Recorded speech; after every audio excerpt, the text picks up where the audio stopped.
KPBS On Demand is supported by UC San Diego's Art Power, presenting cellist Joshua Roman, performing from his album Immunity, alongside music by J.S. Bach and more. Sunday, June 22nd at UC San Diego's Epstein Family Amphitheater. Reserve your tickets at artpower.ucsd.edu. This week, we're checking in on an exciting time for local sports. The Padres are contenders, a new stadium is almost here, big changes are coming at the college level, and sports betting is on the ballot. I'm Matt Hoffman, and this is KPBS Roundtable.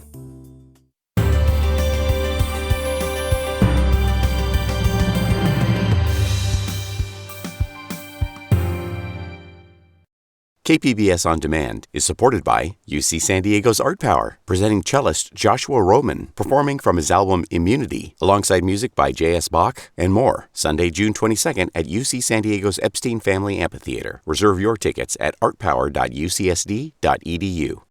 Hello and welcome to our discussion this week. I'm KPBS reporter Matt Hoffman, and joining us this week are Craig Elston. He's the play-by-play voice and chief marketing officer for the San Diego Sockers. He's also the host of the Padres Hot Tub podcast, and he does public address announcing for the Wave Football Club. We also have two guests here from Voice of San Diego, Andy Keats and Scott Lewis. We're going to be getting their takes on some of the political angles for Snapdragon Stadium and the upcoming election. We really want to welcome you guys all here. We're going to start with the biggest game in town, the Padres. They're stumbling a little bit lately, but they're firmly in the playoff mix now about halfway through the season.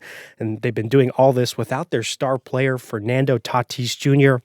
Craig, how much do they miss him, and do we know if he's going to be making an appearance this season? Well, I'll answer the second part of that first. He will definitely be making an appearance. Tatis has been cleared to swing the bat. He's been doing some swings in the batting cage. He's been taking on-field drills for over a month now to have his legs underneath him, so that once he got cleared from a broken wrist that he suffered in the offseason, he'd be able to progress as quickly as possible through minor league games. With all of that said, it's probably 3 to 4 weeks before we see Fernando Tatis Jr. back in the lineup. I think anything before the 1st of August would be a bonus for the Padres and their fans. And are they missing him? Well, this team is currently 11 games over 500. They've been doing it on an ice skate thin margin of playing with some of the weakest power in all of Major League Baseball, definitely the least power in their division. So Tatis instantly, if he's himself, brings power, and that's one of the biggest parts of the equation to whether the Padres can finish the job this year. And Craig, you did mention that they are above 500, and we're soon going to be finding out which Padres players will be in the upcoming All-Star game. It's being held up in Los Angeles. Manny Machado, he's likely going to be there, but let's hear from a fan of one of Manny's old teams, the Orioles. Andy, are there any other Padres deserving of a selection? Any other Padres deserving of an all-star bid? Honestly, should be an easy answer. No, probably not. I mean, I think Machado. I think you could probably make a case for, I don't know, maybe Manaea, maybe Sean Manaea. What about Joe Musgrove, bro? I was going to say Musgrove. Yeah, Musgrove clearly. I mean, I think Machado's a slam dunk. Musgrove, is he? You picked the wrong guy to talk about sports. Is Musgrove in the Cy Young conversation right now? Yeah, he lost his last two, but he's right there in the middle of it. Yeah. So Musgrove in the rotation, and Machado, who's I've had the glorious pleasure of watching every game of his career, except for that unfortunate stint in Los Angeles. Can we Scott, it sounds like you want to jump in here. Well, I do. I just think we should make a point that Andy's terrible at talking about baseball, but also that Tatis will come back and he'll get hurt again, and that's just what we have to live with, that he is such an extraordinary ball player that every once in a while he will play so hard that one of his limbs will fly off of his body, and we'll just have to deal with the trauma of watching that happen. They'll put him back together, and he'll go back and play again. He's like an angel that'll fly into our room every couple of months, maybe every couple of years. He'll entertain us, and then he'll go away, and you never know when he'll come back again. That's just life with Fernando Tatis. If you're listening to this on Friday, the Padres, they're about to debut their new City Connect uniforms. They're designed by Nike, and the look is very neon. Let's get your takes, starting with Scott. What do you think of these new digs? Well, I love anything that's different. I'm into it. I like the story they told about why they connected it to Tijuana, to Baja and San Diego, and what the colors and the look does to do that. So I'm in, but I don't know what. Wait, is this polarizing? I thought the reaction to this has been pretty positive. Is this a polarizing topic that I've missed somehow? Craig, go ahead. Well, I tell you what, even in our office, it's kind of a show of hands, and it's half we love it, half we hate it. When I first looked at it, I thought that maybe Miami and their design team had two good ideas for City Connect and said, "Oh, San Diego, you don't have any? Here, let me give you our alternate," because it does have a very Miami Vice, type feel with the pink and the mint. But I'll tell you this: when I saw it in person out at a ball game, when I was at the game Tuesday, and I saw people wearing the City Connect jersey, the pink isn't as bright as maybe it comes off in some of the media videos. It's a little bit more subtle. And I'll tell you what, I'm down with it. I'm not down with the That 70s Show font for the numbers, which I think is a little funky. But short of that, I feel like they did a good job. And I think there's a lot of worse City Connect jerseys around the majors. And compared to all the different players' weekend combinations that they've had over the last few years, I mean, these are clearly the best of those. And I like, they're going to move a lot of units of these hats. These hats they're going to sell a lot of these of merch around this thing. Well, I think nothing beats those military jerseys. Those are very cool. And we know that this season, it started with a lockout and a new collective bargaining agreement. And we know that process, it also gave us an expanded playoff format. Craig, this goes to you. How do you see the second half going for the Padres? I mean, are the playoffs a guarantee here?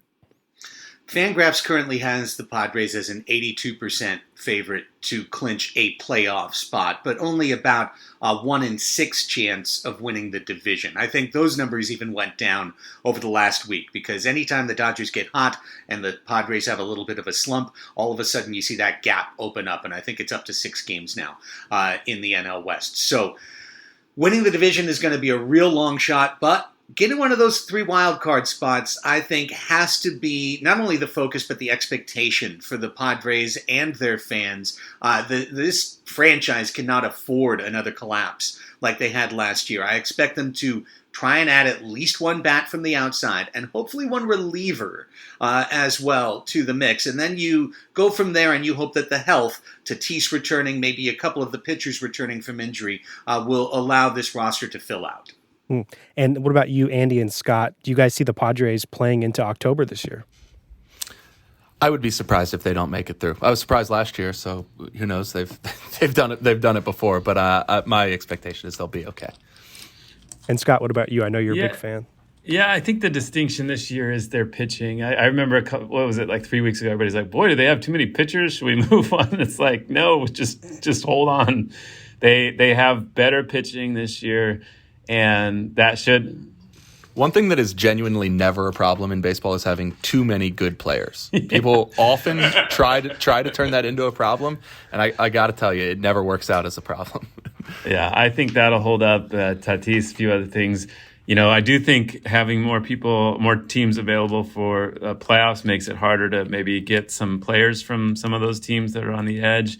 So maybe there won't be the blockbuster trades that we've seen before or so pre-free agency deals, but it should be fun to watch. And to Andy's point, a lot of fans have definitely been happy seeing the Padres ownership spending a lot more money, going out and getting some of these big players. But let's also take a moment to talk about Petco Park, where the Padres play, and one of those responsible for getting it built. Former team executive Larry Lucchino, he was inducted into the Padres Hall of Fame this week. Scott, this goes to you. How significant was that Petco Park project in building up the gas lamp area? Oh, it's huge. I mean, you can look at the before and after of what that area looked like. Now, I think what is often understated is just how much of a public investment that is. If the public invests $200 or $300 million, you should see a transformation of an area. And we shouldn't forget that both A, that was a big part of it, but B, that is not possible right now. The money that was available for that sort of investment was from redevelopment funds sequestered for downtown. That no longer exists. And so, similar type projects, whether it's sports arena or elsewhere, would require much more public or private investment to be able to come off. And so, but Petco Park is a gem, regularly considered one of the top, if not the top, ballparks around the country. And the area is still being built up because of what was spurred there. So a lot to look back on, sure.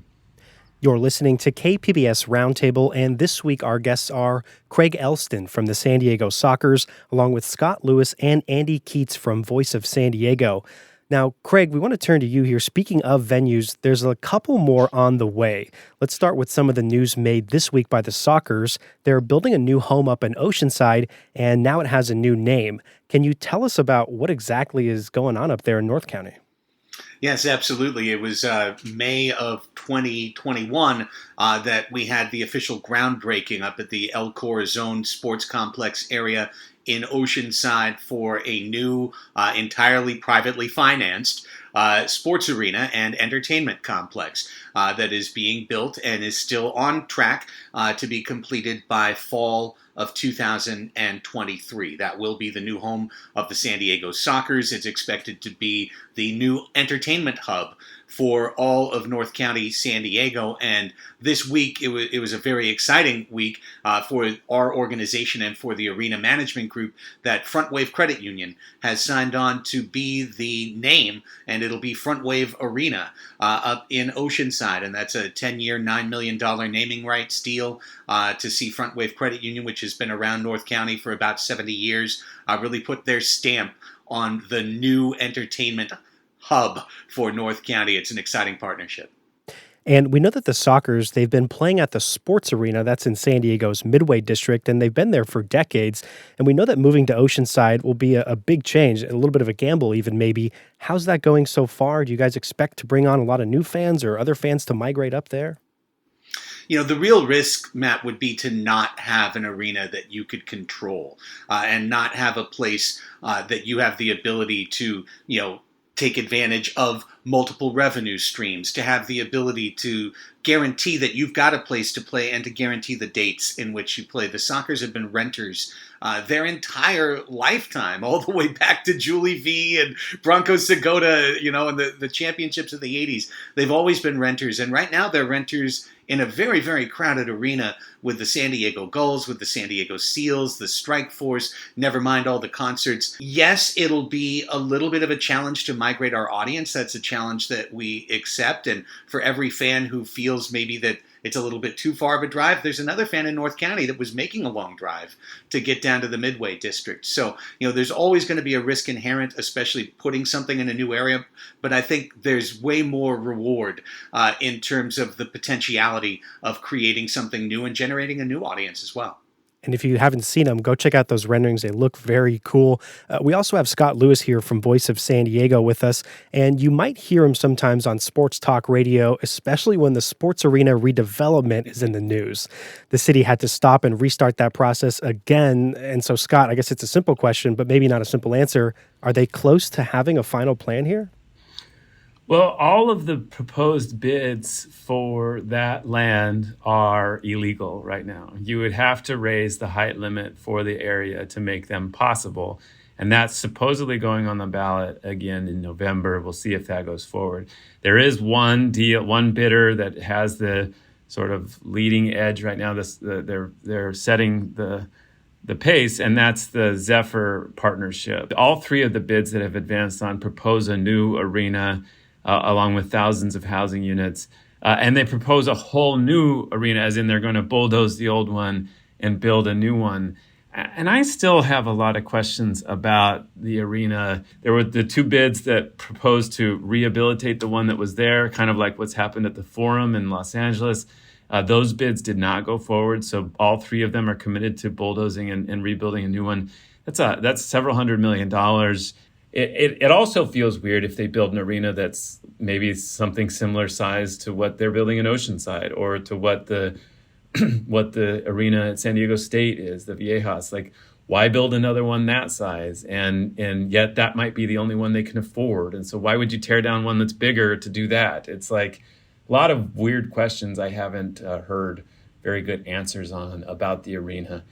So the city is trying to drive towards one bidder, though, by the time the election goes forward in November for that height limit issue, and we'll see which one of those emerges or which combo of them emerges to make that bid possible, how much money they put into the initiative to make sure it passes so that they can therefore go forward and try to build something. But we're many, many years out from that. Yeah, it sounds like that there's definitely still some unanswered questions there. There's another building project happening, and we're talking about the stadium in Mission Valley. The Aztecs and the Wave FC, they're going to begin playing there very soon, just a couple months in September. Voice of San Diego has been covering the larger transformation of that whole stadium site, SDSU West. Andy, how's it looking now, just a few weeks away from opening? Yeah, looks like they're going to hit their mark. I think, frankly, San Diego State and the people who pushed the ballot initiative that made that possible probably deserve to take a little bit of a victory lap. They came forward promising a really ambitious time frame to take ownership of the land, to finance the development, to actually execute the construction, to work out whatever problems they would need to with labor to come to a deal. And myself included, and I think a lot of other people were skeptical that they would be able to hit a lot of those targets, and they have. They graded the land, they developed the land, and as we've talked about with Sports Arena and probably a handful of other projects we could talk about in this city if we wanted to, most people have not been able to hit the ambitious timelines that they've set for themselves. Now, San Diego State, as a arm of the state government as opposed to the local government, has a leg up on that front. But whatever the reasons, they set an ambitious schedule to get that stadium built, and they've built it, and it's going to open in time for week 1, just like they said they would. And we know that also who's going to be playing there is the new Wave FC. They're part of the recent expansion in the National Women's Soccer League. And Craig, we know that one of your many jobs is public address announcing for this new team. How has San Diego taken to this team? We know that there's a lot of soccer options in San Diego, even with the Loyal, but how have things been going? I got to imagine they're going in the top percentile of expectation for the San Diego Wave and their very young staff and new ownership. It's basically been a sellout every single game at Torero Stadium. And, as the PA voice, it's exciting to be there. I hadn't really been around the level of, World Cup class women's soccer on a regular basis and been there in person before. And I think for a fan of soccer, maybe if you're more of a fan that's gone to a lot of men's games, a lot of outdoor games, it might take a game or two to get adjusted to the slight change in pace. But the talent is so clear, and there's just no better draw than going out on a night and knowing that you're not just going to see Alex Morgan, clearly the best striker in the world in her sport, but you're also going to see 5, 6, 7 different players across the two teams, maybe more, that are not only U.S. national team players, but might be Swedish, Mexican, Canadian national team players. So NWSL is truly the highest level of women's soccer in the world. It's the equivalent of bringing like the British, the English Premier League here and having that in the United States. And I think it's just been an easy sell. A very interesting thing, though, Matt, and briefly, it's a very different audience. It's a very different crowd that you see out there. It's not the average Padre fan crowd or even Loyal fan crowd, and that's been fascinating to me demographically, and I think it's really exciting for them too. They tried something that the Loyal wasn't willing to do too, which is they're moving into the big stadium. The Loyal has taken the approach that it's better to be in smaller stadiums for these initial years as they build their brand and their following, that make sure they're in a packed stadium that's small as opposed to a half-full stadium that's large. And the Wave has just said, let's go into the big stadium right away. Let's see how it goes. That's a big, bold risk and an interesting decision for them to make. And I think it also illustrates that in sort of Major League Soccer, although this is USL for the Loyal, that there's a lot more involved in the real estate and in the wealth building side of that enterprise than in the just straight soccer side of the enterprise. And I think that that's playing out in how these two teams are approaching their near-term future here.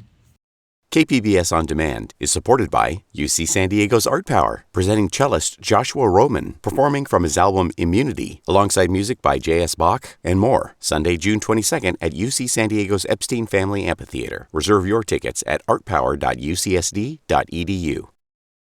And then moving on to our final topic, they never say mix sports and politics, but that's sort of what California is doing this November. Let's talk about the news that 2 sport ballot measures will be on the upcoming ballot. One has to do with online betting and another with in-person sports books. We know it's been a while since the U.S. Supreme Court opened the doors to legalize sports betting, but Scott, Native tribes, they've had their own gaming industries for a while. How could these ballot measures maybe impact them or change how things are going right now? Well, they're running, or a lot of them are running one that qualified for the ballot that would allow them to host sports gambling. So they would have sports books within their casinos, which I think a lot of people who've been to casinos in Vegas would recognize, and that's what they want to do. They want to limit it there and at 4 racetracks around the state.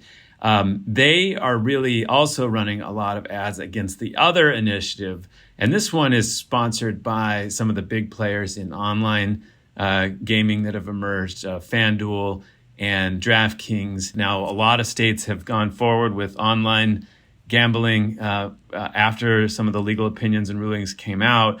But this, so the online one would allow them to, with a major upfront investment, allow companies to host online platforms for sports gaming. The tribal sports books ones would just allow for these casinos that are on tribal lands to host sports books. It would not have an online component. So one of the questions that people keep coming up is, what if they both pass? I think there's a pretty reasonable opinion, and I think it would hold up, that both of them could pass, and mobile sports betting would be allowed, and that these tribal casinos could put up their own sports books as well. So what I think the near-term impact is for anybody out there is you're going to start to see a ton of ads about gambling, about tribal casinos, and about online gambling and the horrors and benefits of it. It's going to fix homelessness, but it's also going to cause homelessness. It's you take your pick. There's going to be a tremendous amount of rhetoric on both sides of this as people try to make the case to voters. With that in mind, does anyone have any thoughts on, maybe how normalized sports betting has become, especially maybe how it's presented? Fantasy sports, it's a major industry. We've also seen networks like ESPN and others, they mix in the odds and other gambling information during game broadcasts. I've also seen a lot of these viral TikToks of big bets that pay off, people going crazy. Is there a stigma around gambling, or what do you think maybe has erased it? Yeah, I mean, it used to be the thing, if you were a gambler, if you like to put a bet on a couple things, you would pick up moments in a sports broadcast that maybe a typical viewer wouldn't. With Al Michaels would decide to speak in code about some late in the game score that crossed the line, but he never came out. He would never come out and say explicitly what he was really talking about. And like that veil came off last year. Last year you had announcers openly talking about it. Like one of the most popular segments on SportsCenter now is Van Pelt doing his Bad Beats segment, where people talk about the most obscure games that had some shocking outcome that changed the who got paid out. It's certainly a big change, and I think we'll continue to see in like the sports media world, you'll continue to see experts materialize and verticals establish themselves as revenue sources for those media entities. I mean, I could say also that like the people I know who live in New York when it became easy to bet online, man, like the friction that used to go into getting a bet placed and paid out, removing that significantly increased the number of people who are out there gambling. I mean, the number of people I know who were willing to jump over all the hurdles that you needed to jump over to get a bet in and to get a bet paid out. You take all those down, and a lot of people said, well, okay, in that case, I'll absolutely put some money down. So I think if you know right now a handful of friends that bet each weekend, I think in a world where it's all legalized, you should expect that number to increase pretty substantially. And Scott or Craig, you guys have any thoughts here? I just wanted to say quickly, you mentioned fantasy, and I think fantasy is truly what opened the door, and specifically fantasy football. Once it became normalized that we were going to talk about that, which is gambling, it's just a different version, than to move from there to the more direct spreads and overs and unders. It was just one more step. The window had already shifted. Scott, go ahead. I was really jarred last year in Thanksgiving when I was watching college football, and I noticed that they had the lines, the betting lines on all the sports, the scores ticker. Like, so it would say like this game's at 4 p.m. and here's it's, -6 for Michigan. And it's like, whoa, that was a big leap and so I think the college space is really something to watch. There's still ads at the Rose Bowl, at the urinal that say like, don't bet on sports. It's deleterious to our mission and, stay away from it. And yet on TV, they're putting the lines up there. There's a lot of mixed signals, but I think it has potential, like really bad outcomes. Let's say you have a college class with the star football player, and you lose $1,000 and you go to class on Monday after you lost $1,000. Like, is that the kind of environment we're comfortable with that student being in right after that? And I think there's a lot of questions like that that'll be really interesting to watch as this becomes just part of life, as opposed to this thing that was, again, hidden underground and a lot more friction. And I absolutely believe what Andy said. Like, if you remove the barriers of how hard it is to pay in cash and get a bet in, and you make it easy to push a couple buttons to do like Venmo or easier, you're going to have a lot more participation. And then the downside of gambling could really show up a lot more clearly. Well, we're going to have to leave our discussion there. I want to thank everyone so much for coming. Craig Elston from the San Diego Sockers, Scott Lewis and Andy Keats, both from Voice of San Diego. You can listen to the KPBS Roundtable podcast anytime at kpbs.org. I'm Matt Hoffman. Thanks so much for being here with us. We'll be back with you next week.